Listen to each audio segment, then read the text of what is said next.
Welcome back to the community, everybody, and thank you all for being part of it. Today, we are doing a Rustoleum video. I'm going to talk to you and show you little video clips about using the quart cans for painting a car and using the rattle cans and the different choices you have in the rattle cans and clear coat. I think this is an exciting video for me while I'm transitioning the dash over. So let's go ahead and get started here. But just a word real quick for you. Are you subscribed to VW Trends magazine? If you're not, pop down in the description and please get yours. They are back in the saddle for quite a few years now. Let's show them some love and support. So as you can see here, I have a whole array of Rustoleum products, and we'll go over them. And I'll try to make the film as short as possible. Rustoleum was actually started in 1921. I'm just giving you a very brief history.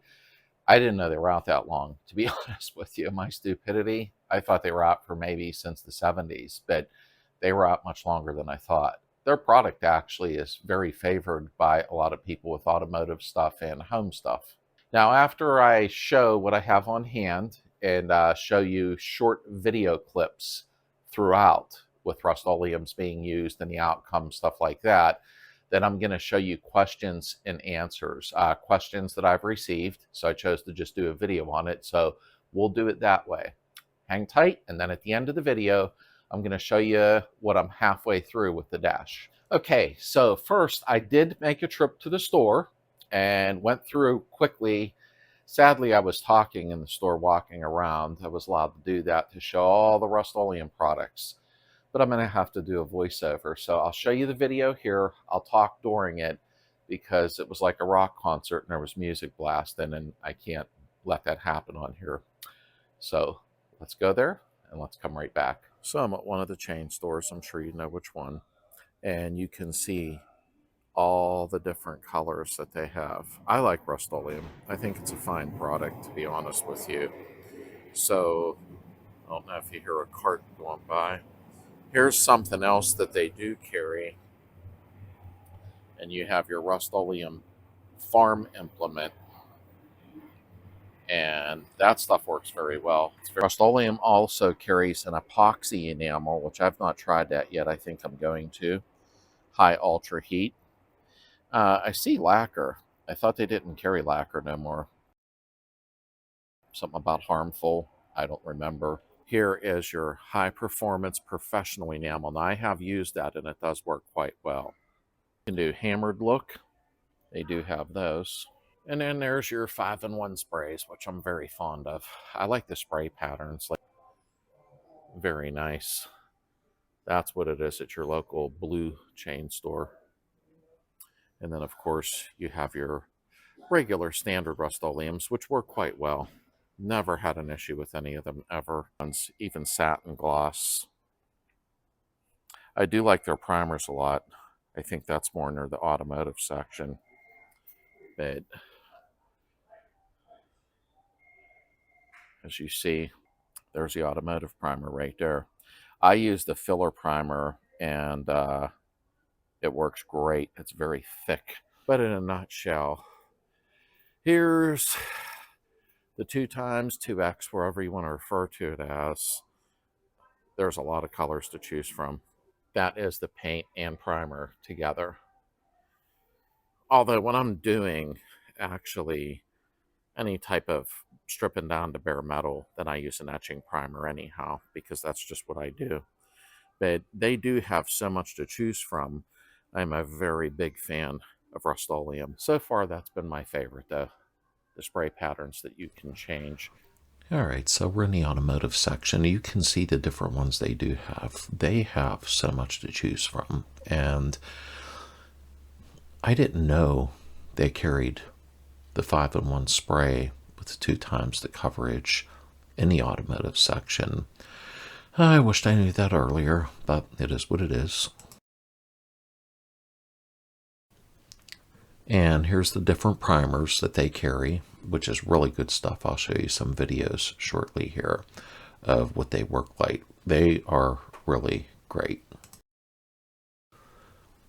And also caliper paint, high heat, trim and bumper, They have so many products and they're still expanding. So I wanted to give you a quick glimpse of everything. They have many colors, probably more than what I even showed. Online, they have a complete automotive line. And no, I don't work for Rustoleum, obviously. But I felt the need to do that while I was at the store.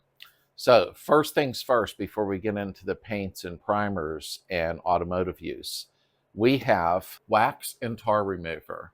And of course, for grease and, things of that nature. This is what I prefer to use to remove like grease, contaminants, your fingerprints, stuff like that, because dang well, once you sand down and get everything ready, you're putting your big old thumbprint right on the car. I always end up touching the car from painting. I don't know why I do that. So I highly recommend this if you don't want any fisheye or anything like that. So use the wax and tar remover. You can choose which brand you want. I just like to use Rustoleum's.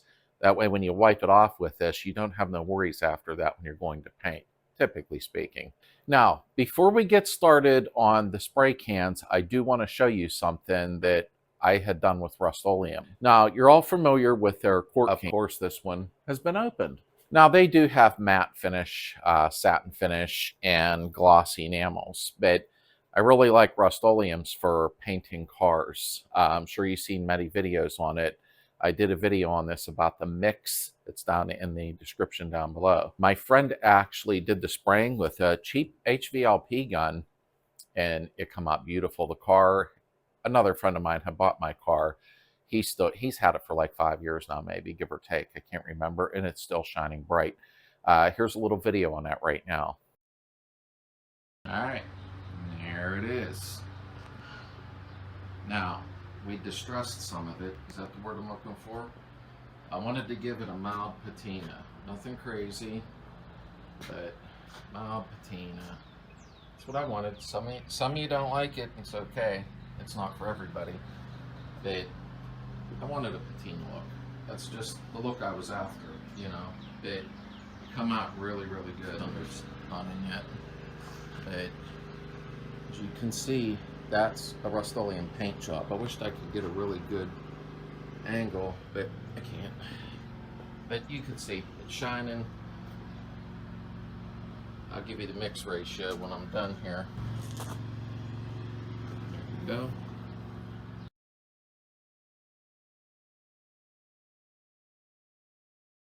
See a little bit of distress there. Is that the right word? Somebody help me out here.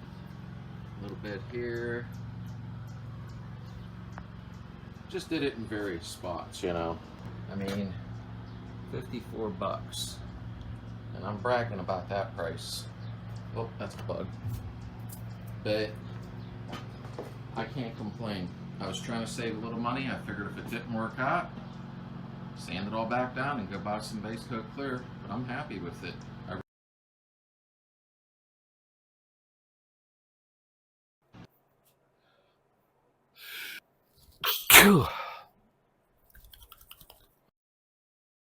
Well, don't be afraid to try this. It come out beautiful. I know my pictures don't show it justice. They're older photos, but it did come out nice. And there are people that have done the roll-on method with a foam roller pad, which I've never tried that. I just didn't have the patience for it. But a lot of people have done that over the years and never an issue. So let's move on to primers. Let's start out first with etching primer by Rustoleum. So what we have here is you're getting into the automotive section of self-etching primer. This is the one you want to use when you're going over bare metal. When you strip down to the bare metal, you don't want to just use regular primer like this. You want to use your self-etching primer, because with bare metal, you need adhesion, and this has like an adhesion promoter in it. And it does work on metal and aluminum. Now, this is one of my favorites, and I'm going to show you a couple of videos on this. This is the 2-in-1 filler and sandable primer. And one of the ones I used too was pretty much the same. It was just called filler primer. This stuff lays on thick, and I really like that because it helps hide a couple things if needed, but let's watch a video here. Yes, that right there.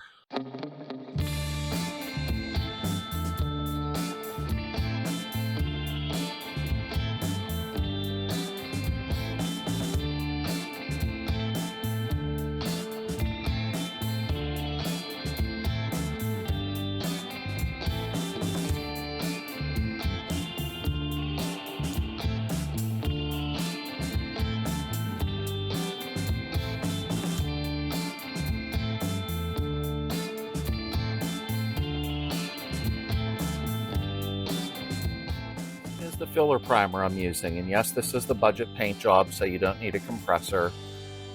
That is already shaken up, and I submerged it in some warm water, very warm water actually, not hot, warm water. And I soaked it in there for 10 minutes, dried it off. Make sure you blow your can off so there's not water dripping from it. Come on, get on it with that. There we go. Now make sure, there you go, that's angled straight.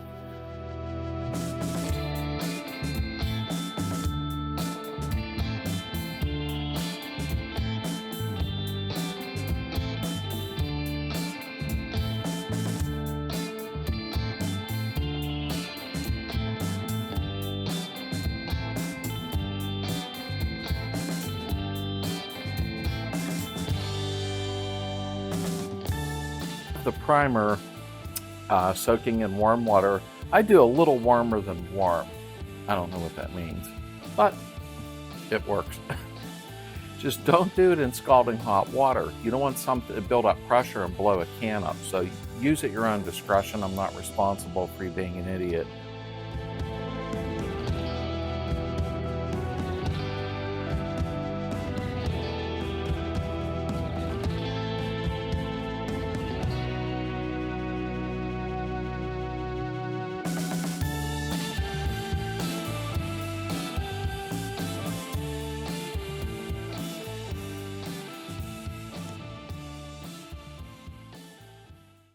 Now, this is what I used on the car so far was the filler primer, and it's a very thick buildup. Obviously, I can't show that to you on film, but it has a real thick buildup. So when I go to sand, I'm going to scuff it down and then spray, which will pretty soon, actually. But the filler primer, I love it. I like the thickness, and it hides up some of the blemishes if you have any, because everybody can get them, there's no doubt. And next we have your regular automotive primer. This is just a standard primer by Rustoleum, just like you see here. Now, I've had zero complaints with this, and like I said, it's not a filler primer that's real thick, which I prefer on these older cars, but it's a standard primer, and this has been out forever. And I've had a lot of luck with it. I know some of you'll say Duplicolor or Krylon or whatever. Use what you want to use. That's fine. I'm just showing you what I use. And this has never failed me. Now, this brings me to my actual favorite, okay? And that is the 5-in-1 spray. And as you can see here, there are different settings on the can. I didn't even know they made a larger can, but there's different settings on them for spray patterns. I'm going to show you a couple movies real quick of me using it and explaining it and showing it. Check this out. All right, so I put a piece of wood to the fence here, as long as Heather don't find out I'm safe. There is 5 different positions on this. 1 is high output. Number 2 is standard. Number 3 is low output. Number 4 is vertical. And number 5 is horizontal, which is what I want probably number 4. Let's check each one. It also comes with lock position, just so it doesn't spray by accident. All right, so first we're going to try number 1, which is high output. All right, so we're going to try number 2 now, standard. Well, no, they both look the same to me. Okay. And number 3 is low output. Okay, yeah, there was a difference there. Not as much came out. Maybe for tight areas, I don't know. We have vertical. Yeah, that's what I'd want. But let's try 5, horizontal.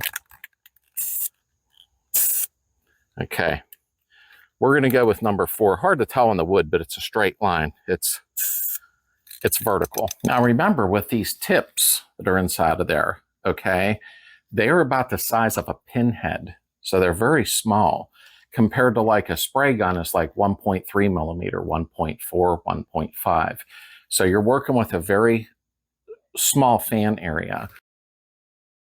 We're going to go ahead and spray this. Now, if you are spraying down, remember there's a tube that runs down the center of this to pick up the paint. So if your paint gets low, and you're leaning down spraying, yeah, the paint's going to lay at the bottom and it's going to start spitting. I thought you might need to know that. Now, I'm sure most of you know this, but in case you don't, when you come across and spray and you leave a pattern like, say, that long, okay, you're going to start with the next one at 50% coverage of where the last one left off. So if you sprayed and the pattern was that big, start here and spray like that, and like that, and like that. That should make sense. Now, before I get my mask on, and I'll show you what kind to use, the first coat is going to get fogged real lightly. You don't want a full wet coat on the first one. You want the second coat a little heavier, but you need it to stick to something. So we're going to go ahead and fog the first coat on. Let me get my mask. That is what I recommend. Do not use a dust mask when you're painting. So this is a 3M one. Make sure you do a good one and get eye protection and sleeves. If you see that and that, you need ventilation. Okay, so if you hear a little humming in the background, it's the fans. You want that pulling out of the garage, okay?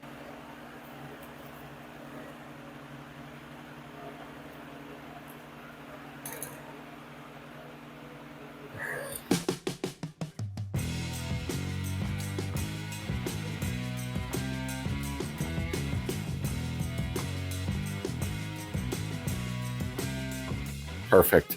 You want to spray in an inconspicuous area so you don't touch your paint, and make sure it just feels tacky, like the paint's not coming off. Second coat.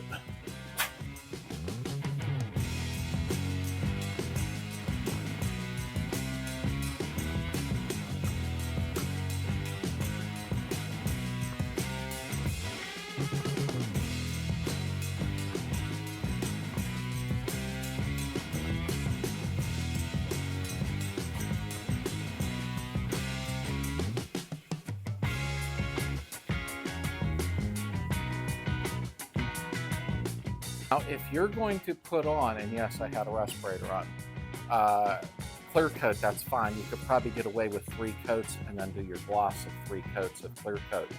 However, I want to do 4 coats because I did run into a little fisheye there. I'll show you in a minute. And I'm going to scuff it in some areas and retouch up. Not today, but in general. So I like to do 4 coats. The 4th one's going to be a little heavy, so watch you don't run it. Conspicuous part. Perfect.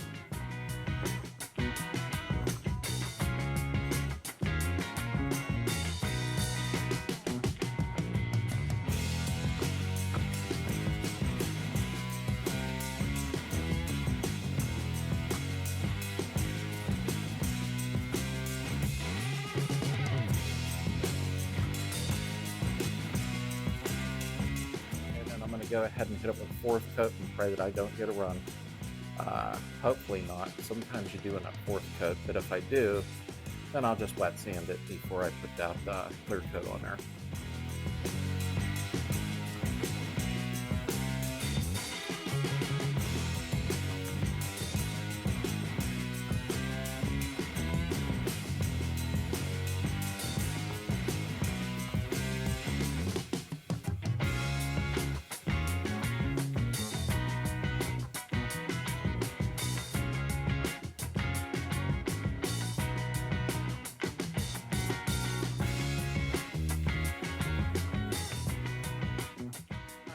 So it is leveling up. Always a surprise. The clear coat, Spray Max, 2K clear with the catalyst. Hit the button, bink, bink. The reason I brought this up, and there is the part number 3680061. Okay, I'm actually going to use this one. It's Clear Glamour. We don't know what the heck that means, but they also sell a matte and satin, stuff like that. Now, I like that where I can select what I want to do. And here's why also. Not everything is in the wide open like the side of the body. So when I'm doing these pillars next week along with my dash, I can turn the spray pattern on it and select vertical or horizontal, whichever I prefer to use coming down here. And when I get inside to the dash, which I've already sanded down, I can go ahead and use a vertical spray and come right across it. So it's actually nice that you can switch the spray patterns on it. It makes it so much easier. So yes, the 5-in-1 spray is my favorite, and you get a pretty wide pattern out of it, you know, at least 6-8 inches, as you can see when I was doing the door. And it is phenomenal to use. I really like this. And if you do have an issue with clogs or anything, this whole thing pops off so that you can clean it. Now we have the big one, Rustoleum Turbo Spray. Now I got a pretty big head. Look, you know, this thing is nuts. A little on the heavier side, which is fine. And I use the clip-on handles anyhow, like this, to put on the top, as I showed you in some videos, and it makes it nicer to hold. You're spraying like a gun. Now, there's less of a chance of zebra striping when you have a fan pattern like this. The fan pattern on it is 10 inches wide, approximately. That's a lot. And the reason I chose to use this at one point is because when I spray the roof, I'm going to be able, now the sunroof will be on, I'll be able to come right across it and leave a pattern that wide. So when I spray here, it's going to end up here with the first pass. So that is great. And then you always want a little bit of overlap. But this comes out like a fire hydrant. I'm really excited about using that, and of course I'll do it on video. So you absolutely can't go wrong with this, especially if you're doing a wide area like a Volkswagen bus or a truck bed. When you're coming across with 10 inches of spray pattern, you're doing some heavy, and it comes out fast and hard, and I'll be showing that very soon. You can't go wrong with this one, that's for sure. Now here is your standard Rustoleum spray can. Nothing fancy, but works well. There's so many colors to choose from, like I showed you in the store. And these are a basic tip nozzle, but they do work well when you're spraying rims, wheels for some of you, things of that nature, small areas. You can paint larger areas with them, but make sure you do a 50% overlap when you're doing that. I think I did a short video, spray paint tips with this actual color, I believe. And it works quite well. And you know what? It does help prevent some rust if you prep the proper way. Now, they do offer professional series, things of that nature. Even the high heat paint, they offer that also. And there's just so many colors available and everything. Now, we're almost getting to the section for questions and answers, which I'm sure a lot of you'd like to know with dry times, recoat, stuff like that. And we're going to get to there in 1 second. A couple of more things. One, their fabric and vinyl. That is their fabric and vinyl, and I have zero complaints. Here is a short video of me spraying. I did a headliner refurbish video because I really didn't have any holes, so I thought I'll clean it up really good and respray it, and it come out beautiful. You can see it here.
I like it. I have no complaints. It went on very, very nice. Honestly, I thought it was nicer than the other brand that I'd used, you know, a couple years back, which is a popular one. And Rustoleum offers all kind of different hammered look. color shine, which you can see changes colors as you walk around the vehicle.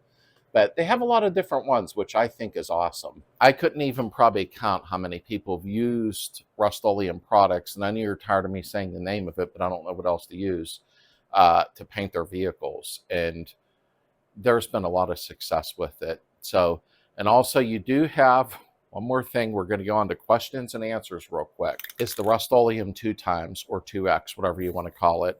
That's what I refer to it as. And it has the paint and the primer built in. You can use this for plastics, metals, things like that. This gets used a lot around the house with my wife, painting stuff out in the yard, things that she utilizes. So Q&A time. We're going to brush through this quickly. What surfaces can you use it on? Wood, metal, plastic, masonry, but always check each product to see what you can use it for. Rustoleum is pretty flexible with our product, but I would check to see exactly what you need, like the high heat paint. Obviously, you know what that's for. Masonry, yeah. Now, a lot of a common question may seem stupid to some of you and maybe not to most. How do you prepare the surface? Now, remember, the surface must be clean and dry, free of wax, dirt, oils, grease from your hands, or any other contaminants. If it's glossy for any reason and you're painting over top of another paint, make sure you cut down with, say, 600 or 800 grit to get the glossiness off of there, and the Rustoleum will cover over perfectly fine. And don't forget your wax and grease remover in the end before you paint. So, do you need a primer? People have asked that. Can I just paint? Do I need a primer? It does really provide a better adhesion, in all honesty. At least that's from what I read, so I do use it. And especially if you're doing bare metal areas, you want, of course, your etching primer. If in fact you have a lot of bare areas in that, I like to scuff everything down and shoot a coat of primer on for an even color when the paint goes on. They do have different ones, you know, available as I showed you. So you just choose what you think is right. But yes, I always do recommend using a primer, or at least go over the bare metal areas with it. But I like to even coat the whole thing with primer. I really do. What are the ideal painting conditions? That's always a big question, especially on our Slade group that we have. Always have a very well ventilated area. I got to do some painting this coming week on my dash and A pillar and B pillar, so I got to figure that out. I'll probably, during the winter, have to lose a lot of heat doing it to keep it a happy medium. It says between 50 and 90 degrees online, and I'm sorry, but I disagree with that. You want around 70 degrees. 70 degrees to me is a happy medium, but if you're between 65 and 80, I think you're fine there. And also the humidity, well, you basically want it below 65 to 85%. Now, avoid windy or dusty conditions, stuff like that. You already know that. But I prefer around 70 degrees, give or take 10 degrees each way, and then you should be safe. I like to warm my metal up lightly with a hairdryer or a heat gun. I've always done that. I swear by it, and you might notice it in some of my videos, but I don't like to do repetition and keep heating metal up in front of folks. I warm my metal up before I paint it, but that's just me. So, how do you apply the paint? A lot of people say you just shake the can up for 1 minute after you hear the little ball inside flying around. I'm sorry, but I disagree with that. Shake that can up and down. Once you hear that ball going for about 3 or 4 minutes. I know it is not fun on the arm. Make sure you turn it upside down and shake it again. But thanks to Ashley and Justin, who are very close friends of my wife and I, they were nice enough to have something mailed to my house, although they do visit us, they don't live that far, was this attachment here. And what it does is your paint can goes on it and you shake it up with your Sawzall. And this I can't thank you enough for, because these old arms are getting tired. So instead of standing there like that, putting this in your Sawzall when it's going up and down, which you're going to see next week in our video, I'm going to demonstrate it. You put your can in here, hit the Sawzall, it shakes it up better than you could ever do it by hand. I can't thank you two enough. I've seen some videos on these, and I'm trying to budget my money, so I never ordered one, but Thank you so much. I'm excited to use this. You want to know what happened right there? Yeah, Justin just looked at Ashley and said, I wanted to see him use it. Okay. Hooks right into the Sawzall. I'll show you how it goes together when we do the dash paint next week. But this is a game changer. And then, of course, you know, you can... Do you know how much trouble that's going to save me? Oh, thank you both. That was a very sweet donation. I appreciate it. Now, how close should you hold the spray can to the material you're spraying as in your car? Because that's mostly what this is about. I did read 10 to 16 inches. I usually go, believe it or not, depending on what I'm spraying, I get sometimes as close as 6 inches. But wait a minute. When I do that, I'm sweeping pretty fast. So recommended is between 8 to 10 inches.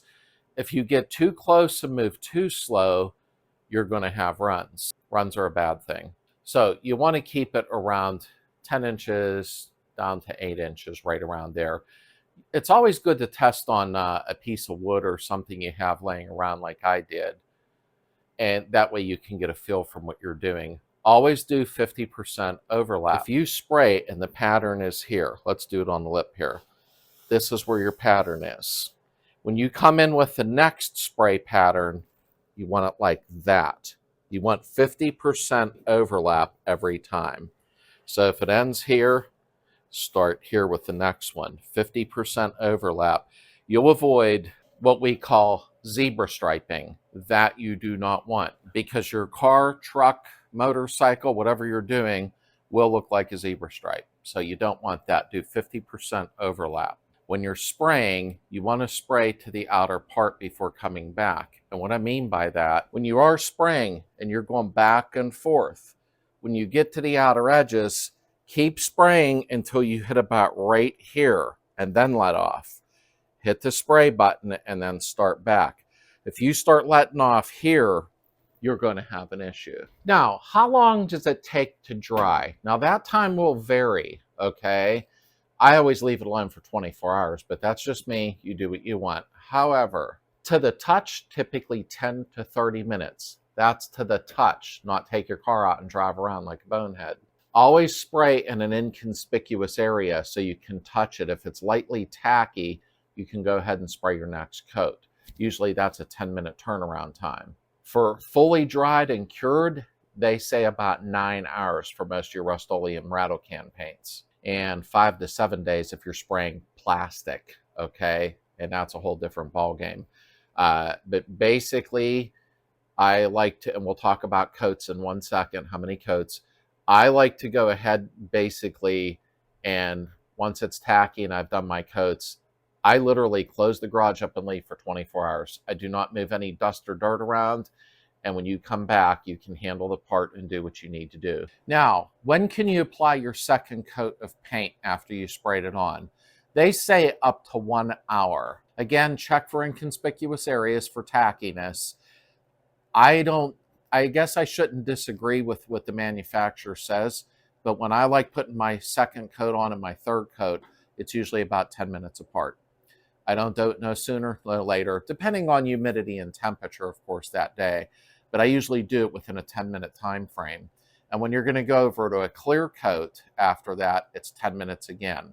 That's how I do it. You choose what you want to do or do some practice on some scrap metal. Sometimes if you mess around and don't do the proper time frames, you can end up with wrinkling in the paint and things of that nature. Nature. But if you spray too soon, you can end up with a run. Just bad stuff. Don't do that, okay? How do you prevent the nozzle from clogging? I've had that happen. Here's how. If your tip is clogged, okay, there's 2 ways you can do this. Flip the can upside down, give it a spray. Watch what you're standing around when you just start pumping paint out. Don't spray anybody in the face or anything. Turn it upside down, spray it until it clears out. If that don't help, take the tip off, and you can go ahead and spray some type of cleaner through it and use your compressor or a small air can and just blast the tip right out. What if the nozzle is already clogged and you don't have that? See, I make good spray paint noises. Watch this. Wow. I thought it was cool. If it's already clogged, you can pull the tip off, get yourself, and I'm not going to go grab the can, mineral spirits or acetone. Take the lid of the can, had to take back off. Flip it upside down, pour a little in the can. There's even a little indentation for the tip to fit. Take the tip, put it in the lid with a little acetone. It will clean it out. Caution, it had to be firm there. When you do that, don't let it sit real long. And the reason is it will melt. Acetone will melt plastic, so don't get carried away. Just give it about maybe 60 seconds. Try to blow air through it. 60 seconds. Try to blow air through it. I'm being repetitive. But you see what I mean, and that will clear the tip out. So that's just a quick tip. It was weird. To how to unclog tips. That was stupid. When you're spraying, you always want a light mist going back and forth. And you'd see me do that in the door video when I sprayed this door, which I'll show you in a second before we sign off. It come out really nice. I did 3 coats on this. But if you're going to come on her and just hit it real heavy to try and get done, as I stated a few seconds ago, wait till a different day or have somebody else do it. If you're going to do crap like that, you're going to have runs right down the door, and you got to wipe it all down and start over. Take light mists. You're better off to have light coats to avoid wrinkle, runs, insomnia. You won't get insomnia from doing that. Well, you could. I mean, basically, you'll get insomnia because technically you're doing it wrong, and you'll stay up at night in bed staring at the ceiling. Yeah, I am funny. Light coats back and forth. I always recommend 3 coats. If you need a 4th coat, by all means do it. But I can usually get a pretty good coverage within 3 coats. Should you use a clear coat over top? Yes, you should. Now, I did leave mine down the house. I have to keep all these products in the house, shelves of it, during the winter because your O-ring can shrink in spray cans during the cold season, and then you lose your aerosol, and you're spending more money. I don't like to spend more money. But, yes, I do prefer, I know this is a Rustoleum video, I did a whole video, it's down in the description, on Spray Max 2K Clear with the catalyst built in, aka hardener. Yes, you should put a clear coat over that. Now, I didn't do it to that door yet, and it's okay because this was already dried properly. I can go ahead and wet sand it down and spray the clear on. I do prefer 3 coats of Spray Max 2K Clear over Rustoleum. I know they make their own, I get it, but I like the catalyst built into it. Different delivery method, same as spraying from the gun. When you release that hardener inside of it, you're golden. Great durability too. But Rustoleum products they're just amazing. I've never had no complaint. I've seen Tractor Supply store, and a lot of them have paint too. You're more than welcome to use that. But I really like this paint. That's why I showed you everything that I had in my arsenal, technically speaking. And as you can see, I mean, it's hard. I'm not a professional. We have our very light orange peel, which is almost impossible not to have even with a gun. And once I wet sand it, I got dirt on it, then I can go ahead and clear coat it. Now, if I wanted to clear coat it without waiting, and I'm just showing you a little more, I'm not a pro with the camera like that, but you see that there. Just takes a little scuffing and buffing, even if you don't want to clear coat it. And then it comes out like that. Can you see that? Yeah, I don't know. But when you do your 3 coats 10 minutes apart, when you get to that 3rd coat of paint, wait 10 minutes, and then you can go ahead and start with your clear coat. You don't have to wait until the paint is completely dry. You're better off not. So, I think we learned a lot today, or maybe I did. So, what is coming up? I already started on the dashboard. I got half the film done, maybe 30% of the film done. I have no idea where I come up with that percentage rate. And that video, the thing with the dash is it's going to take 3, 4 videos, and I'm going to merge them together because it's not nice out, and I got a lot of work to do. As you know, I'm converting over from a padded dash to a metal dash because I prefer that. So that's what's coming up next. I do got it half done though. So, but outside of that, I promised I would do that video a little while back when I started spraying my door. Questions and answers, stuff like that with Rustoleum. So I hope it was somewhat helpful. So thank you everybody who has donated to the channel. If you'd like to donate, go down in the description. There's a safe PayPal link. It is so helpful to do what I need to do for these videos. And t-shirts and stickers available. Thank you, Justin and Ashley, for the attachment for the spray paint shaker. I wished I had that years ago. You have no idea. I'm going to be doing club members' cars, obviously yours. So that type of stuff really helps. I appreciate the generosity. All right, we will see you next week. Don't forget Sunday Night Live Chat at 8 p.m. Eastern. It's like one big family on the YouTube channel. I will see y'all soon.